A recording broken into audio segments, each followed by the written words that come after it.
I think we can start. Heath will. She's already getting on board. So, in order not to prolong, because this was already a long day, but I think it was worth it. So, I would like to thank you very much for. First of all, I would like to thank you for joining. And also, because it is very difficult today not to act as a small epidemiologist or an epidemiologist in the making. And I'm very happy that all the questions regarding COVID were somehow pushed to the end of the day. So this allowed us to have a conference on asymmetries and inequalities the way we wanted to, but also because COVID it's also about the virus, but in terms of social impact and economic impact, it's about the inequalities and asymmetries. So in this sense, I think we are quite fortunate that we were able to come up with such a topic for this year that somehow we had this analytical serendipity that we are in the middle of this madness and we can have this discussion on two topics which from theoretical point of view they find each other very well. So on the one hand we have unexpected events, contemporary crises, and now pandemics, and on the other hand we have the stubborn problem of inequality and asymmetries. And of course what I would like here to discuss today, it's a thesis that I think it's coming out from the more or less scientific viewpoints on the crisis. The one that the impact of the crisis is that it will deepen the existing asymmetries and inequalities in the society. So on the one hand, we have a very strong message, and the problem of inequality and asymmetry is put on the table. So we see it regarding low-skilled labor, regarding this, for example, age discrimination. So I think it's a discussion of inequality on various levels. But at the end of the day, the general conclusions, it seems to be like a pessimistic tone that the crisis will deepen. If there is any effect on inequalities, that this will be deepened in the end. Now, what is puzzling for me, but it's not necessarily puzzling for you, and I don't want to impose this, is nevertheless, I would like a bit to discuss how the relation between COVID-19 and inequality or asymmetries is presented in the public sphere, in your national context, whether you see that there are some patterns regarding previous crises or something new came about, but I would like to have a discussion that will show some, in a critical way, some problematic issues, the way we regard inequality. And also the fact that we refuse to see the good changes that COVID might be bringing in terms of leveling existing inequalities. So the way we are going to proceed is that we are having four panelists. I'm going to address each of them. I mean, one question, there are 4 questions, and each of them are required to answer more or less directly the questions. So let me just present a bit the persons who joined us here today, and also what I think they can bring to the discussion. So the first, in the alphabetical order is Heath Cabot. Heath, can you hear us? Heath. I hear you fine, thank you. Yes. Good. So thank you for joining us. How was the defense? Thank you, sorry, very well, thank you. So, I got into contact with Heath because I'm familiar with her research. So she's affiliated with the University of Pittsburgh, and very shortly. So as she will probably say, she's more of an expert on the refugee crisis, and she had a critical tone regarding the manner in which the production of knowledge and the fact that the refugee crisis attracted so much interest from the academia was in the same time reproducing some existing inequalities in the academic field. Okay, let's say that between the center and the periphery. And so she's publishing, she has a very critical tone. So she's in the same time publishing on let's say unexpected events and crises, but also looking at the manner in which the academic field is approaching them. Now, the next presenter is Adrian Dohotaru. You can hear us? You can hear us, Adrian? Adrian? Yes. Okay, Sorry. so Adrian, she's a member of the, she's a deputy in the Romanian parliament, but he's from, this is not the only reason why he's here. Actually, he's like multitasking between the field of history and also social activism. So he's also known why he's related to the topic of the asymmetry, also because he's very close, let's say, to the systemic power in our society. And this is an interesting point of view, but also because he has a very nice projects regarding the leveling of social exclusion. And he's also very close to the Roma community, and he's interested, not only interested, but bringing some very concrete projects in the area of urbanism, and also with ramifications regarding ecological issues and social inequality and also labor. So again, labor and low-skilled labor, which is a topic related to COVID-19. Now, the other two speakers, I mean, the next two speakers, they are known to you. So it's Michael Fargano, who just presented a paper on destructive institutions. And he showed that this is a concept which you can work with it and explain several social phenomena like slavery, but also the global refugee crisis and also COVID-19. So this panel will give him the chance to present some of the empirical implications of his concept. And then we have Marques Rui, who is, he's a representative. I have to open, I'm sorry.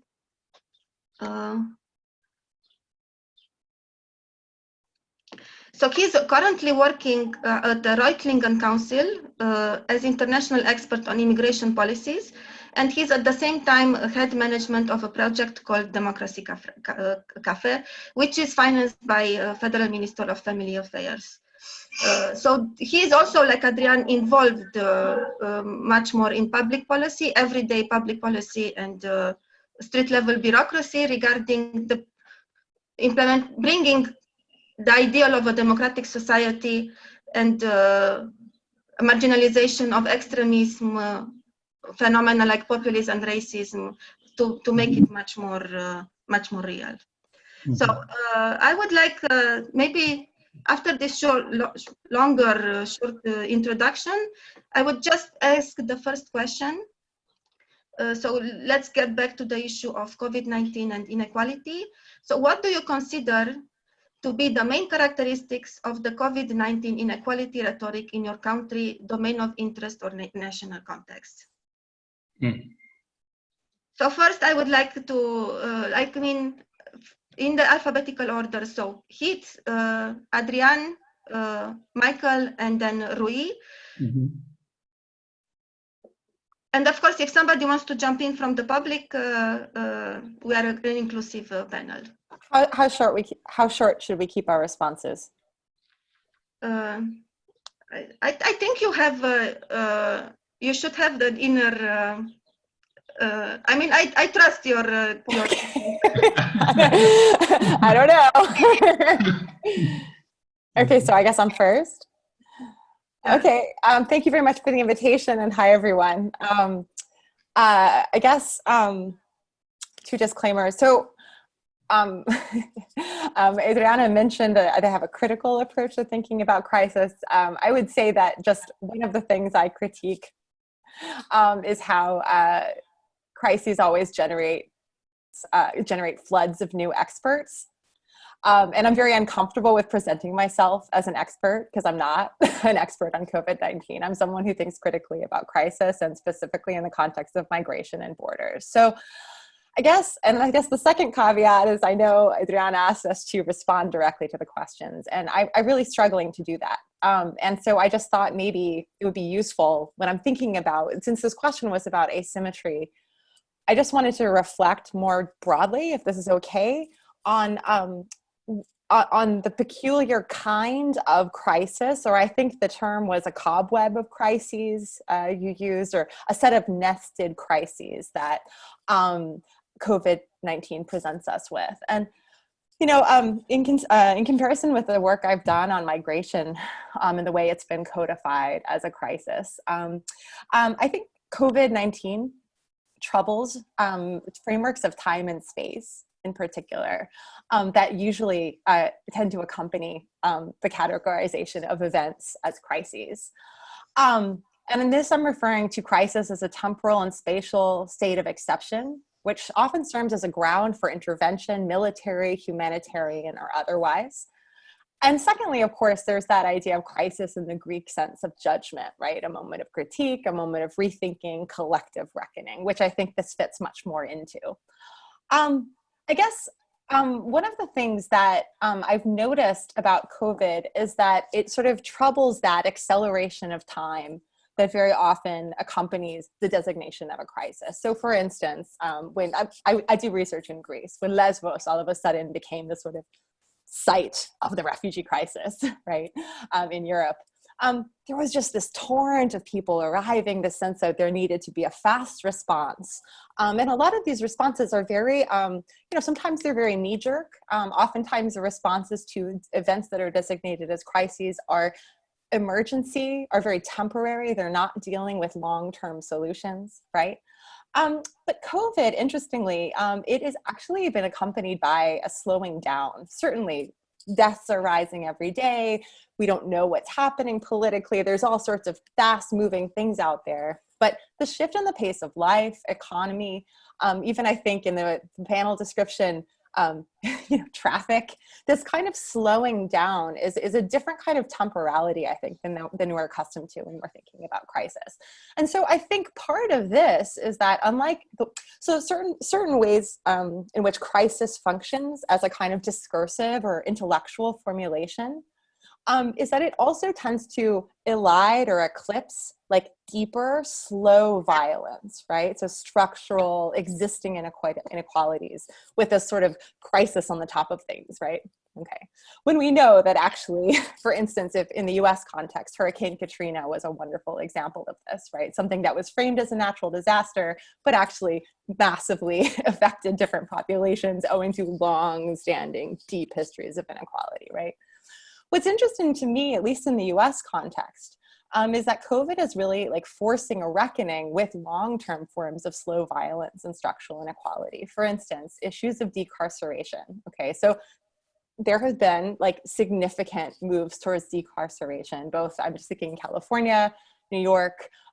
It's not sufficient, but there's kind of a recognition that we are not going to be able to deal with the challenges of COVID-19 without actually addressing these long-term deeper inequalities. And I guess the other thing I wanted to point to, and then I'll be quiet, is that the sort of spatial politics of crisis look very different in the COVID-19 world. Oftentimes we think of crises as sort of being geographically out of time and space, bounded, or as someone working in the global north, but also who studies or does research on the peripheries of the global north, right, Greece. Usually crises are sort of discursively or imaginatively ascribed to the elsewhere, right? Whereas actually there's no elsewhere in the COVID-19 world. And in fact, in many cases, it's been inverted. I'm sure other people have talked about this, but the fact that New York is the epicenter, despite the fact that despite all of Donald Trump's attempts to ascribe or resituate crisis discursively in China, the White House is an epicenter now. So there's a way in which the sort of COVID-19 leaks beyond the sort of ascribed ways in which crisis geographies oftentimes work. So I guess I just kind of wanted to frame that I think this is actually a very peculiar set of nested crises that troubles and I think very nicely invites reflection on longer term inequalities and asymmetries, as opposed to the usual work that crisis does of bandaging them over or distracting from them. With that, I'll be quiet. And I'm sorry for a little bit more macro in my response. No, your internal clock, the alarm is working. So Adi, thank you very much, Adi. Yeah. This one, I think it was a good introduction. Okay, thank you. I'll speak more as a practitioner, not necessarily as an expert. And I'll refer to your question in two ways concerning the rhetorics, okay, but also concerning my field as an MP in the Labor Commission and Social Protection Commission, okay. So it was this kind of rhetoric now, stay at home, okay. But I didn't stay at home. Of course, I respected the social distancing measures and so on, but I went on the street. Of course, it was difficult for me to work in my home because I have two small kids. One is 5, one is 1 year old. So it was difficult to work at home. So I went to my office. So what I saw, construction workers, and it was impossible, of course, to maintain social distancing because they had to carry heavy stuff, of course, and they didn't have this distance of 1.5 meters. This is one example. Another example is people in ghettos. I worked before in ghettos and also at this point. And of course, those people, we are here discussing about, I don't know, 10 people in a room, and they are saying, I don't know, 8 or 10 people in a room like ours, where we are only one person. Or what I'm trying to show is it's a certain hypocrisy, because this kind of measures, stay at home, it's for middle class or upper middle class, not for people who are trying to survive.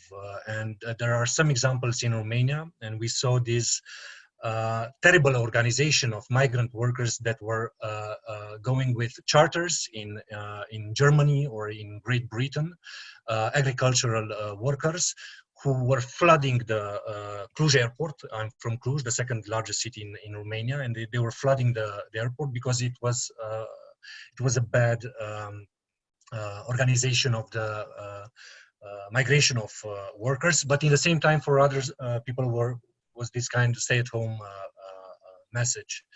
And concerning my field, it's something quite interesting regarding inequalities, because I proposed a law last week.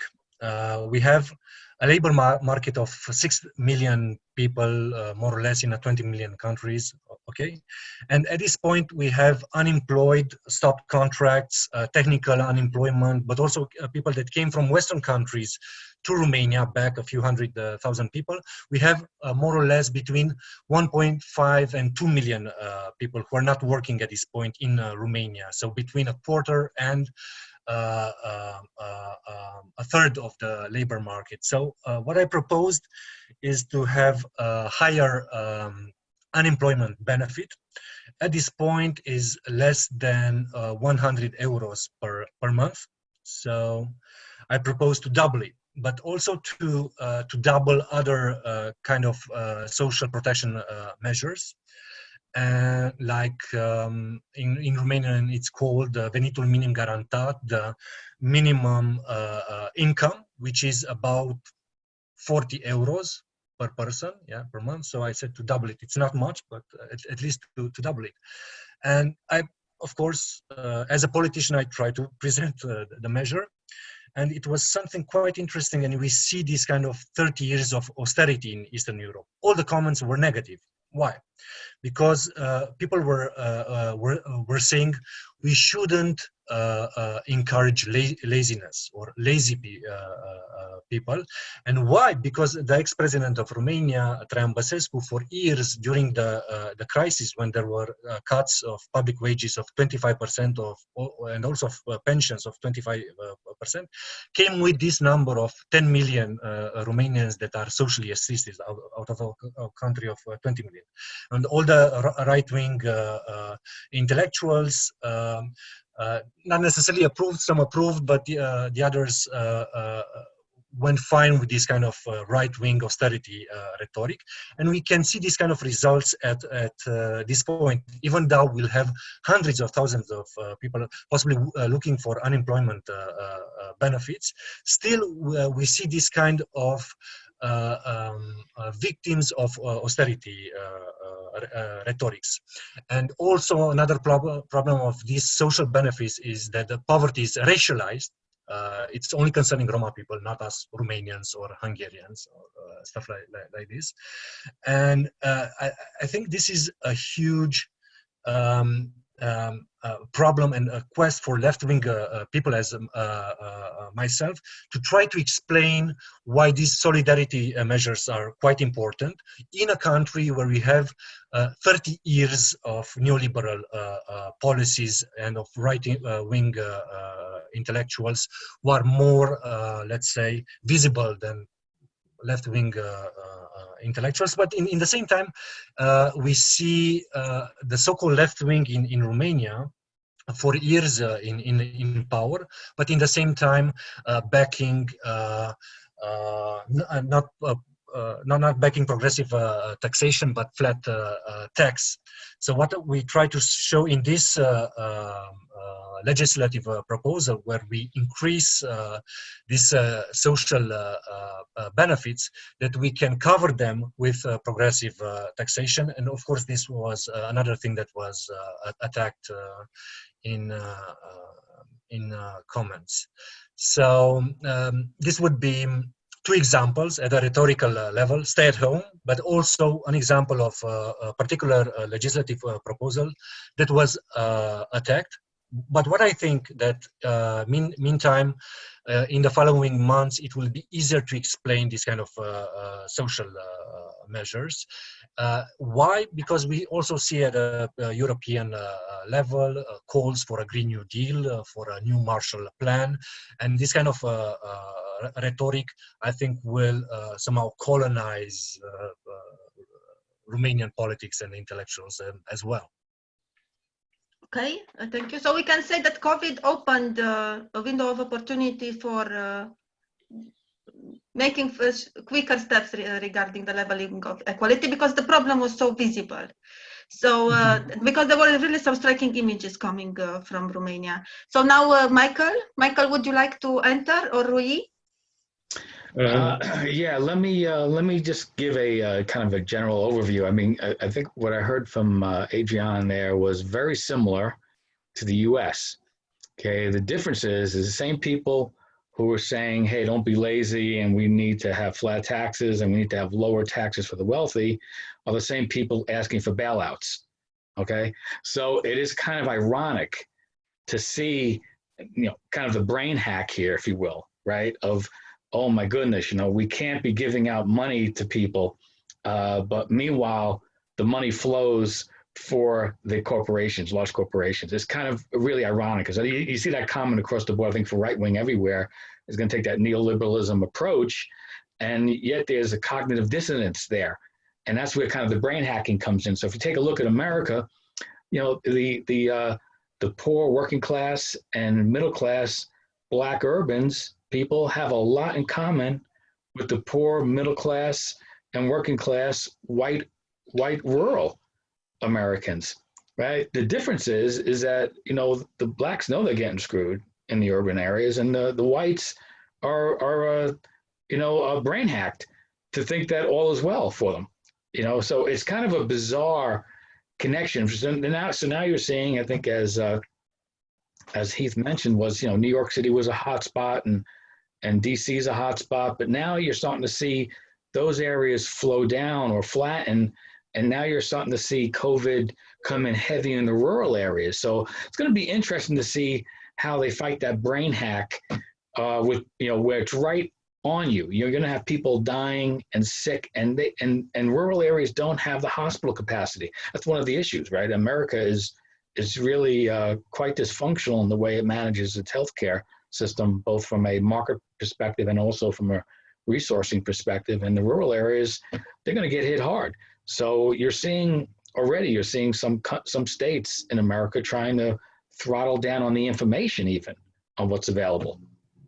So and if I have another minute, I can go and just talk one slide I'd like to show, if you don't mind, from my presentation. So as you know, let me share this, if you don't mind, real quick. So as you know, I look at the world through the view of destructive institutions, but I'm actually a happy guy, so don't let that get you down. If take a look at this. I'm not going to cover the whole thing in detail. The federal government had a perverse response across the board. I would say complete failure at the federal level. This is the model for that. I'm not going to get into details, but you can look at the escalated sickness, increase of lockdown, worsening of economic crash that led to perverse capitalism, and then perverse capitalism is right here. If you don't respond properly, in which they did not prepare, did not rapidly respond, could not appropriately test, contact trace, etc., shortages of equipment, shortage of hospital capacity, and then you have this dysfunctional medical system. Part of it, what does that do? The social lockdown drives the shutdown, drives the economic crash, and then here come the bailouts, here come wholesale moral hazard, extraordinary measures, and you have this privatizing profits, socializing losses, and then you get what Adrian says is, the same people who are getting privatized profits and socializing losses are asking for, don't give any out to the basically to the poor. So let me just get to this is an interesting thing. So across the board for destructive institutions, whether it's climate change, mass shootings, doesn't matter. There's these complexes of amoral power. They are getting additional power here through legalized corruption. In America, it's observable. The intense lobbying for bailouts that occurred here was palpable. You could see it, daily reports.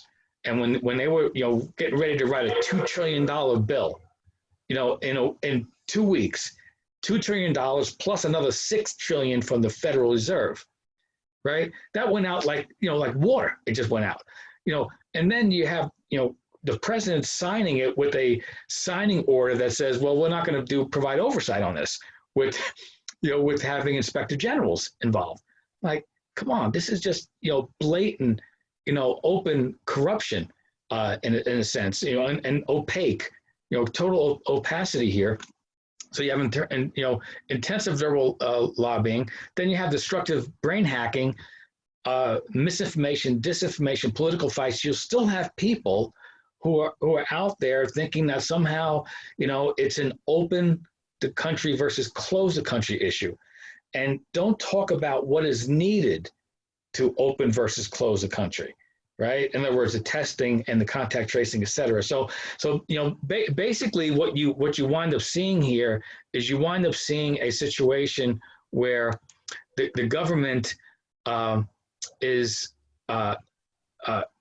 failing the everyday people. People went into this. I mean, I think maybe half the country, really stark, half the country in the U.S.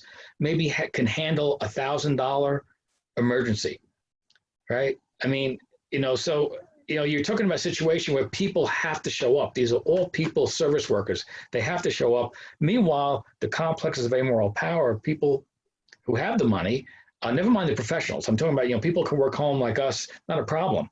I'm talking about, real money interests here who are driving the bailouts and who are driving the amoral power and who are driving the dysfunction in government. They're getting what they need out of this and getting more in the sense. So, the iron law of oligarchy prevails. And I'm not trying to say I'm anti-capitalist or anything like that, but I think we have to have a fair game here, right? That's what you need. If we don't have fairness, basically, in this country, and it comes out in a situation like this, and you can see how the the poor in America, we have, you don't see it here, but go check out some of the food lines, in stadiums, cars snaking through large stadium parking lots looking for food. This is America right now. It's a pretty sad situation. So thank you. Thank you very much. Maybe Rui, if you would like to.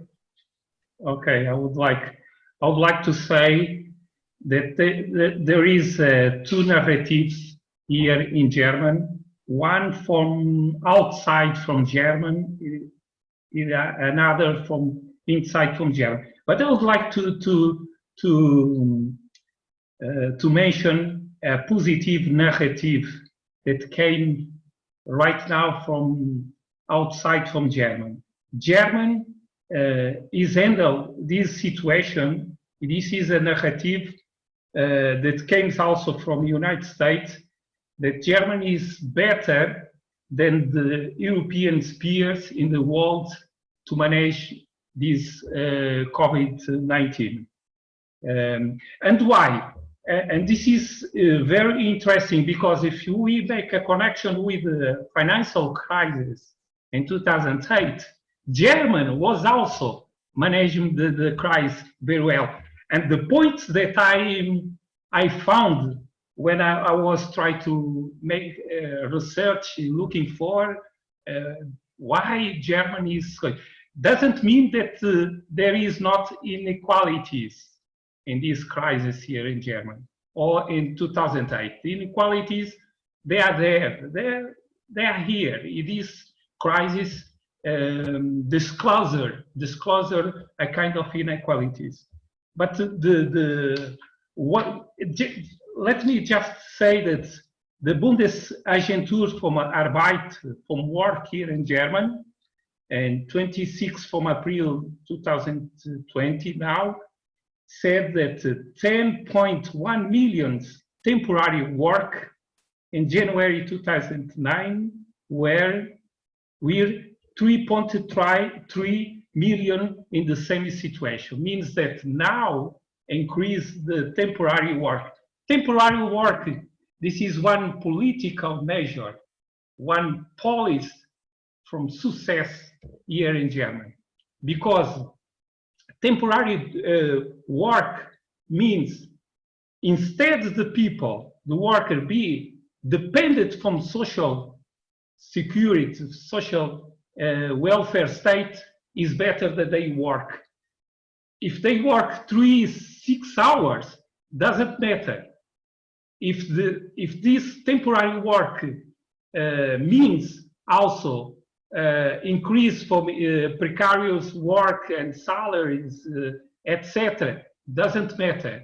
But from the policy here in Germany is better work if it's 3-4 hours than to be at home dependent from welfare state. When I make this comparison with countries from the south, if we make comparison with the welfare state ideology, for example, from Portugal that I came from, it's better the people stay at home and be dependent from welfare state than to work. This is an interesting strategy from the German government.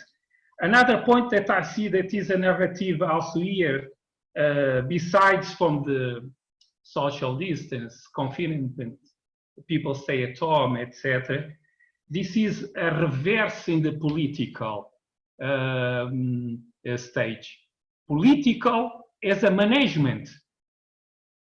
We see Merkel and the minister from Wales also a management. They manage this crisis.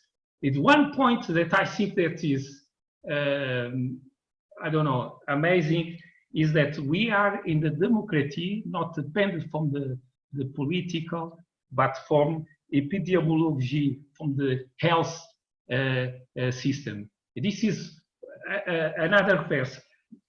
The other narrative that I could say, I think the Adrian also mentioned, this is a narrative between North and South again, and the special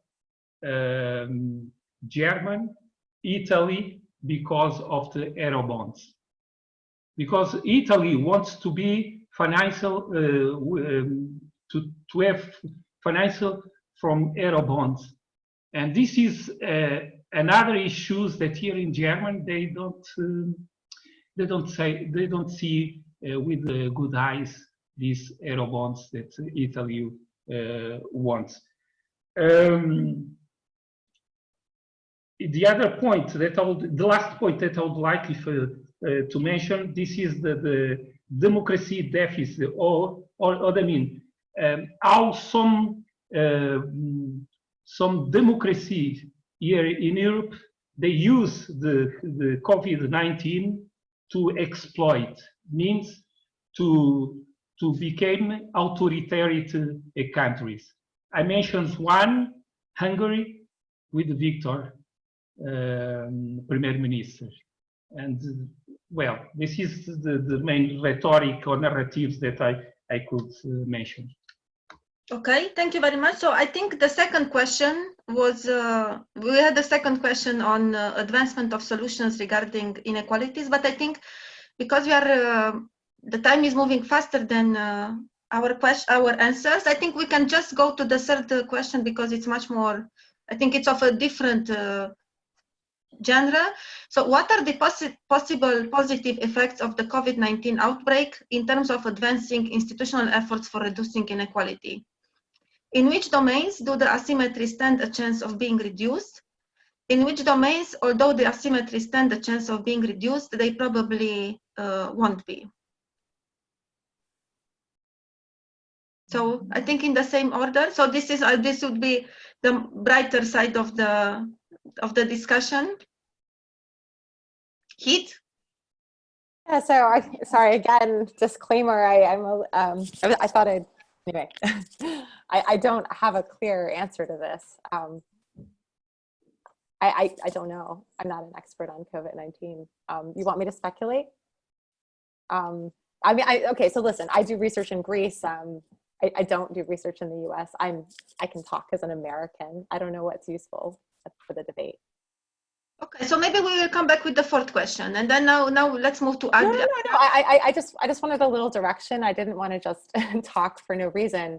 What kind of perspective am I supposed to offer to this question? That's what I don't understand. I'm sorry. I spent a lot of time trying to prepare, and I didn't feel like I could speak in a knowledgeable way about anything. Okay, so maybe I'll pass. Okay, Adrian.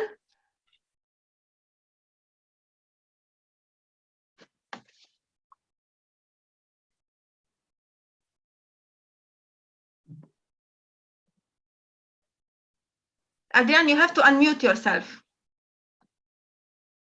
Sorry, yeah. So I'll also talk as a practitioner, and it was quite interesting, the metaphors that were used during this period, yeah, of militarization. No? We are at war, okay. And when I heard this metaphor, because I'm also obliged to vote in the Romanian parliament for the state of emergency, so I was the only MP that didn't vote it twice. So I didn't vote it. Why? Because, for example, in France, you have a state of emergency that is sanitary. In Romania, it's a military state of emergency. We have more fines than actually testing, and the fines are among the highest in Europe compared to the medium income.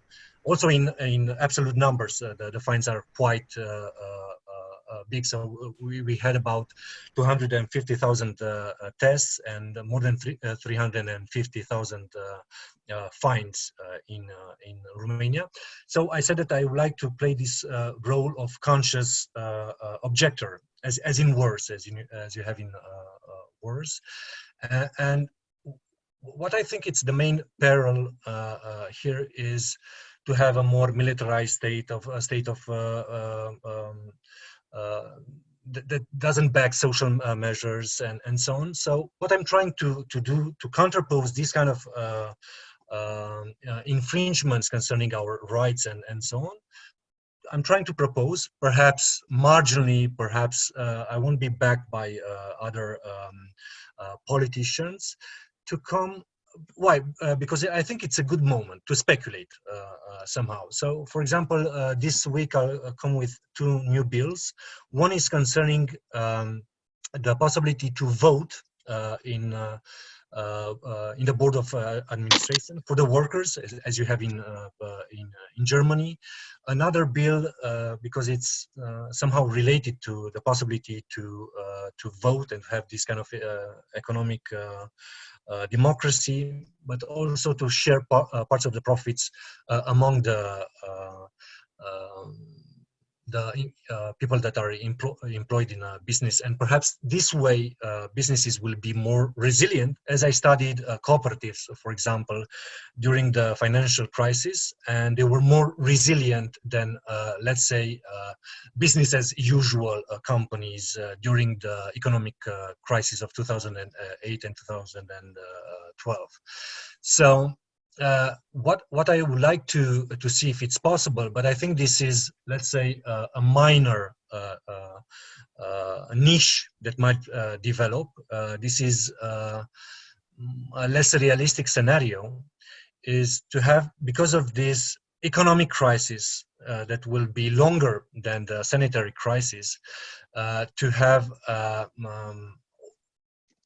some political trends and some political measures that try to enhance a more equitable society. So this is one of my stakes. And what I'm trying, why am I talking about this? Let's say small niches. Why? Because as a practitioner, I'm trying to see what I can propose further in the Romanian Parliament. And what I see, and this is somehow interesting, because people do not communicate that often. They are behind screens and so on.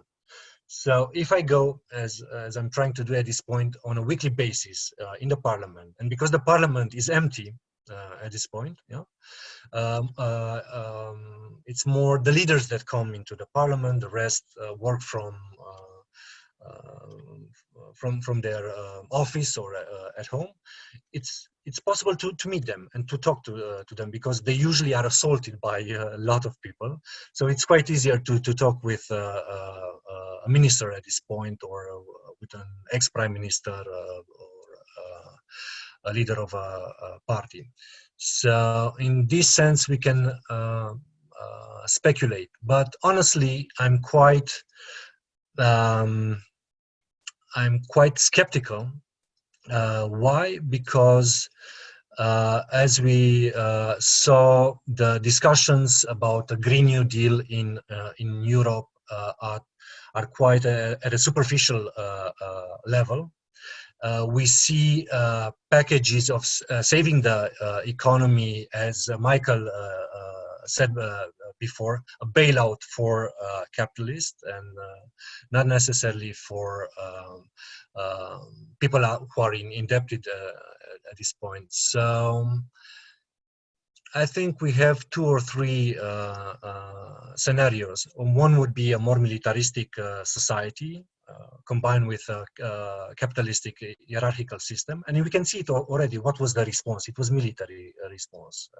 And it was this kind of framework of a war. And who's the enemy? The virus is the enemy. So it's somehow quite crazy. So it's this scenario, which I think it's quite possible, of a surveillance society.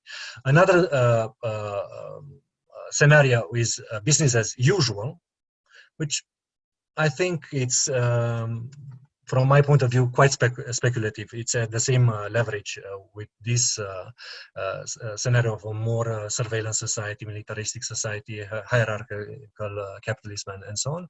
And a smaller, let's say, hopeful scenario would be a less egalitarian society. And we can see some messages concerning this. We see Denmark or in France who are saying, we won't salvage companies who are offshoring their profits. And we know from Zuckman, 40% of profits in the contemporary capitalist system are in offshore paradises.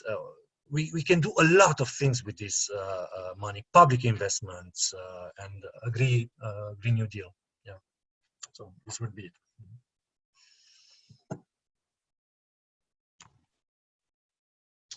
You're muted. Michael? Yes. Keith, you would like to add something? No, I was just saying you're muted.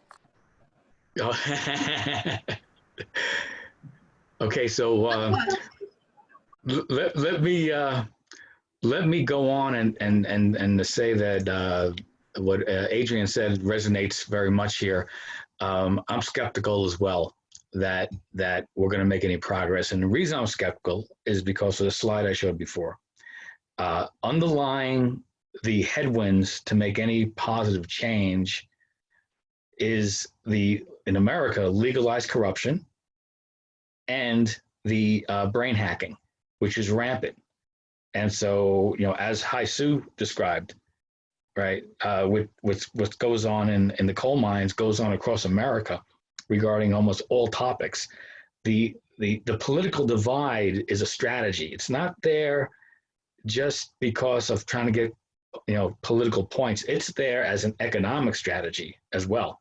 Okay, to drive the division. If you want to have, you know, earn big money correlated with destruction, like in climate change, you need to throttle down the negative feedback from that. And how do you throttle down negative feedback from that, right? That's through the brain hacking. So that's why I am skeptical, because in America, quite frankly, we would need like the two Roosevelt presidents. We would need Teddy Roosevelt style to come in for the for like antitrust laws, for like anti-legalized corruption, anti-brain hacking, right? And how do you do that? It's not an easy task.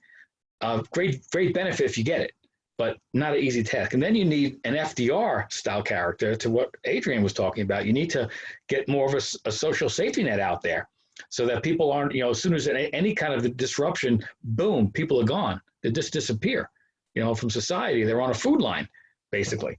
And so in my mind, if I had to put it in America, it's real simple. We need a Teddy Roosevelt to straighten the damn thing out in terms of getting the legalized corruption cleared out and brain hacking. And then you need a Teddy, a FDR, federal, Franklin Delano Roosevelt, to basically get that social safety net, you know, in place. That's exactly what he did during that Great Depression that we had. So, you know, we have headwinds here to get to anything that's rational, quite frankly, in America. And I think Romania sounds like the same thing, quite frankly. Thank you. Okay, thank you very much. So my proposal. I have a question. Okay, so I just wanted to hear out Rui, and then we can open the floor for the public. Is it okay for you, Fauzia, or you want to address the issue now? Okay. You can address it now. Okay. Okay. So go on, Fauzia. Okay.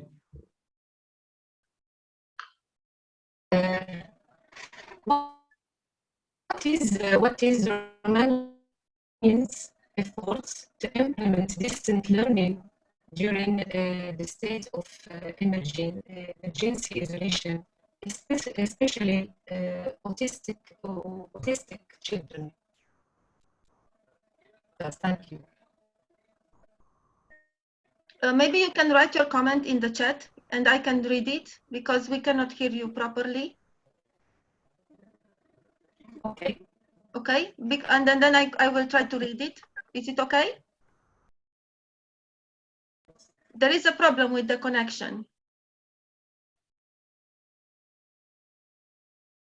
Okay, so Rui, you can go on, and then I will open the debate for the public. Okay. I think the positive, this is interesting that in 2008 until 2014 came out the populisms in the right wings here in Germany with the Pegida, and now AfD. So there are so these extreme groups here in Germany. But the positive until now, I didn't hear this kind of movement to say something about this crisis. But the other side, what I'm watching the news is that in Berlin, Stuttgart, and some other areas here in Germany, there is a new social movement. This is a social movement called against lockdown, against the shutdown. And these kind of movements are integrated right wings, left, and people with this kind of conspiracy theories. And I don't know, this is a kind of positive things, but this is the things, the way democracy here in Germany works. I think the second point that I would like to stress, this is the health system here in Germany. The health system here in Germany is very strong. This is so a kind of culture here in Germany that with this COVID-19 pandemic, the things work very well. But there are one class, work class, that was exploited. They didn't get the right, I will say, the right salary. This is the worker. They are not a nurse. They are under the nurse. They make the all kind of the work that nobody wants to do it. But the positive thing is that this government wants to increase the salary as a thank you for the work they did during this pandemic. And then I see a positive development in the work class here in Germany in the future. Okay, thank you very much. We still have a few minutes left. I think now this is a good moment maybe to stop the flow of the questions and then to hear maybe from the public. If some of you has, just feel free to unmute, and would you like to contribute or to add additional dimensions to the discussion?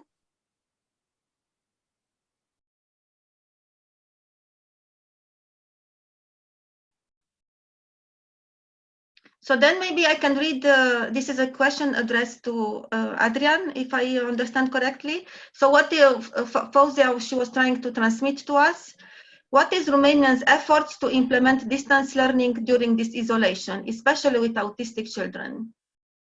Well, I honestly do not know what the Romanian authorities did concerning autistic children, but the measures were in Romania were quite, let's say, harsh, not as in Spain, but quite harsh. And what I can say that from my point of view, they should have been more proportional. And this is why I did not vote, being the single Romanian MP, I didn't vote twice the state of emergency. What would be proportionality for me? I'll give you some examples. Elder people, as my mother, but a lot of elderly people of above 65 were prohibited to go outside for less, it was only for 2 hours. And there were a lot of cases of people saying, because they were let between 11 and 1 o'clock, that they didn't find their necessities, I don't know, milk or something like this in the market at 11 o'clock. So it would have been better, especially because they are more vulnerable, to go when the stores are open at 8 or 9 o'clock and to be let until 12. And there are a lot of examples like this. You were prohibited to exercise in parks. And we were saying why? Because in parks you can maintain social distancing. You are prohibited to go in the forests. So people were quite isolated in Romania for 2 months. Okay, if anybody... Can I just say something? Yes. As someone in a country where there have been no lockdown measures that look anything like anything that's happened anywhere in Europe except like Sweden, I wish we had done the same thing. I live in front of a park and you cannot maintain distance. People are like sweating and coughing and running and doing like, you've never seen so many people taking so many walks. And on the one hand, that's really great. On the other hand, yeah, anyway, just saying, the US, definitely, people in the US would not be able to tolerate, like you tell them, they spend the rest of their time like at home, right? Everyone wants to stay at home all the time. But then like you tell them they can't, and then everybody's gonna like go and make an attempted coup in Michigan. I don't know if people follow that. So it's just kind of, talk about asymmetry. It's just really interesting to think about the sort of range of ways in which, I mean, it's inconceivable to the typical American what people in I'm also Italian, like what people in Italy have been dealing with, or any of you. So I just wanted to sort of flag that huge difference in what our daily lives look like and have looked like for the past couple months. You know, just one comment on Rui, when he talked about the right wing and the left wing activists were able to unite around conspiracy theories, and it's amazing to see that. So you know, again, it's back to that brain hacking thing, you know, where somehow, you know, rational thought can't come through, whether it's in America and running, you know, having the parks, you know, turn into a gymnasium in front of your house, or whether it's, you know, activists in America or in Germany, you know, uniting around, you know, 5G wireless is causing COVID, get rid of it, burn down the tower. Pretty crazy stuff out there, you know? So I'm telling you, that's where the headwinds come on, Adrian. I mean, you know, you were mentioning, I mean, skeptical. I'm telling you, look at the headwinds that we have here to make, you know, change. It's not easy, you know? Mm-hmm. Thanks. I think. Okay, if somebody would like to add something to the discussion. Can I say something that this is something that for me is amazing here. We have the European community. This is, if Adrian can help me, we are 27 different countries, or 20, Yep. European Union. Okay, but with the different cultures, we see what Cabot said about Sweden, adopt a different kind of policy. This means the herd immunity, that people can be outside from without social distance. In the other side, we have here in Germany with a strict shutdown. And so this is how interesting is the European Community.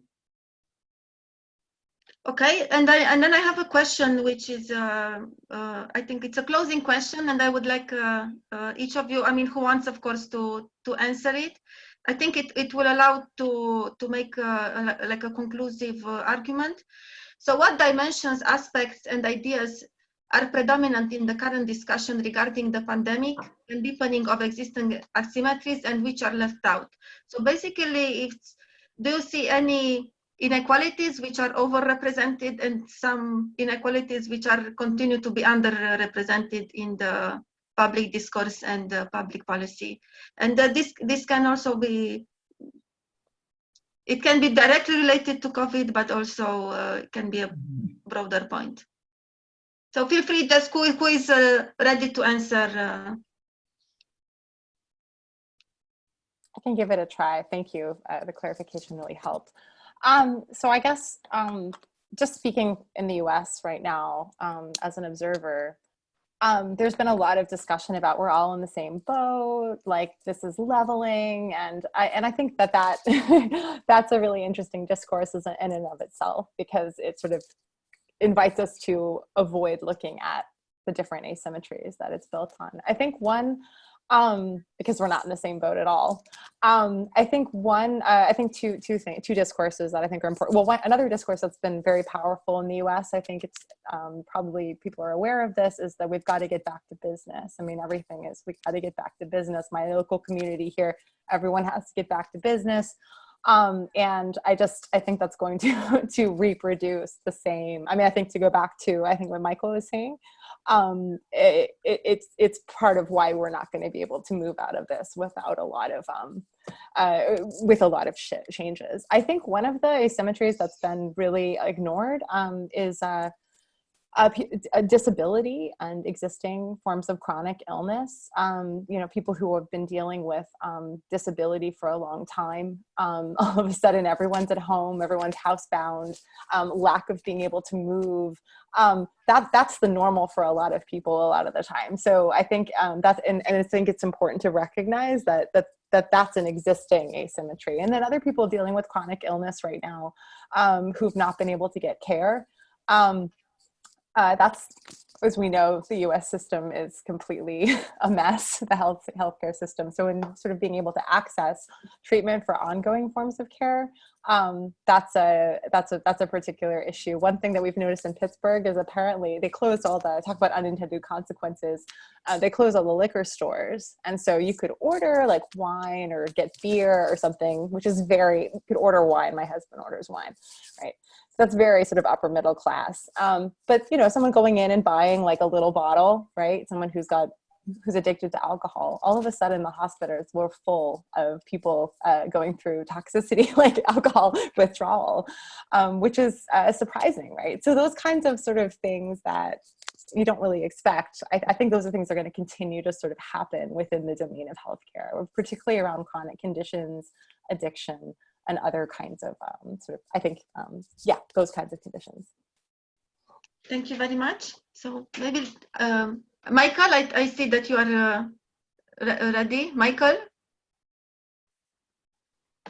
Yeah, so, you know, in taking a look at some of the, you know, issues that might have a chance, at least, even though, again, the headwinds regarding legalized corruption and brain hacking are there, safety net issues, I think, as Heath mentioned, in general, you have, you know, healthcare is a biggie. Income disparity is huge. You know, the fact that, you know, the professionals can stay at home and work, and all these service workers, they are now essential workers. Remember the first time I went to a grocery store during this thing, and at the checkout clerk, I was like, man, did you know that when you signed up for this, you were an essential worker? Did you know that? You know, no, you know, and here he is, you know, getting whatever, you know, low end wage. So really have to kind of level that off on this notion of these folks who are just out doing whatever manual labor is out and servicing people. Somehow that's not highly valued. Clearly a highly high valued operation. But I think ultimately, if you want to get, again, I keep harping on this. If anybody wants to join me on LinkedIn, please join. I don't get involved with any social networks other than LinkedIn because it's more professional. But when I respond now that I have a new mission regarding destructive institutions and calling them out, I speak to legalized corruption and brain hacking. That's what I speak to almost all the time. Go on LinkedIn, check out my recent posts. You'll be amused, okay, on what I'm calling out in the USA. If we don't get to that, ultimately, and yes, you have to convince everyone that is getting to your ultimate cause. And if you can't get to that and deal with it, then it's going to be nothing but headwinds, nothing but resistance in making these changes, just like Adrian mentioned, right? You're going to have the brain hack comes in about, oh, well, we can't have, you know, these people getting, you know, free money out there when, you know, the money's flying out the back door, you know, in trillions to large corporations. So things need to be normalized for sure. And again, the only way to get to that is to deal with legalized corruption and brain hacking, which is not easy, but a high gain if we can get there. So thank you. Thank you very much, Adrian. What I see, it's a lot of short-term thinking, and it's somehow normal. And these are two kind of balances. One is this kind of somehow panic, you know, and also we should go back to business as usual. So we're not talking, I don't know, about systemic change. So this is something that we do not see. We do not talk about the way we threaten the ecosystems, and I do not want to anthropomorphize nature too much, but we can see this kind of response, no? Because COVID-19 is coming, we know, from animals. Because what did we do in the last 50 years, especially of neoliberalism? We conquered their territory, and we see this kind of response. We do not talk enough about climate change. But what I'm optimistic is that the niche that I'm talking about is somehow expanding. But there were a lot of hopes during the last financial crisis that we'll see a change. No, we did not see this, and we won't see it at this crisis. And I think we'll have more crises in the coming future. Okay, thank you very much. And Rui, if you would like to have the closing. Yeah, thank you. I would like to say that there is one dimension that I think is very important. This is the data. Until now, what we see, for example, in German, this is the Johns Hopkins University, and there is another institution here in Germany.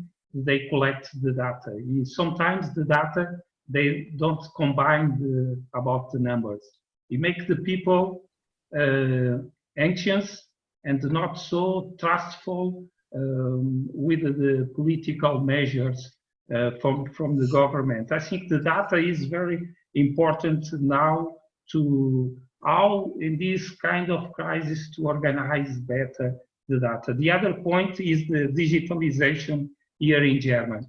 We see that Germany is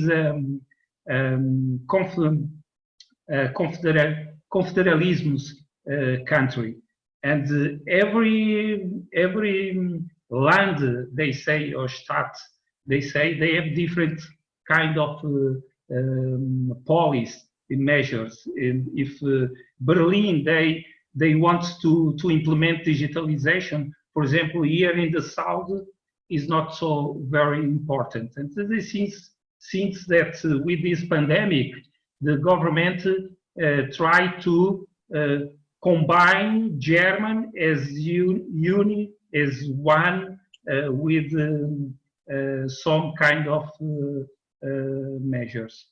And then the other thing, the third point that I will mention, this is the interdependency that we are now in this moment living.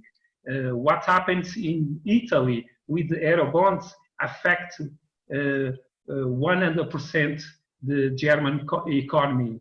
And these things is, with this pandemic, we see how we are how all together and all together with the resilience to try to find the best solution for all over the world, all of the globe in terms of the globe issues.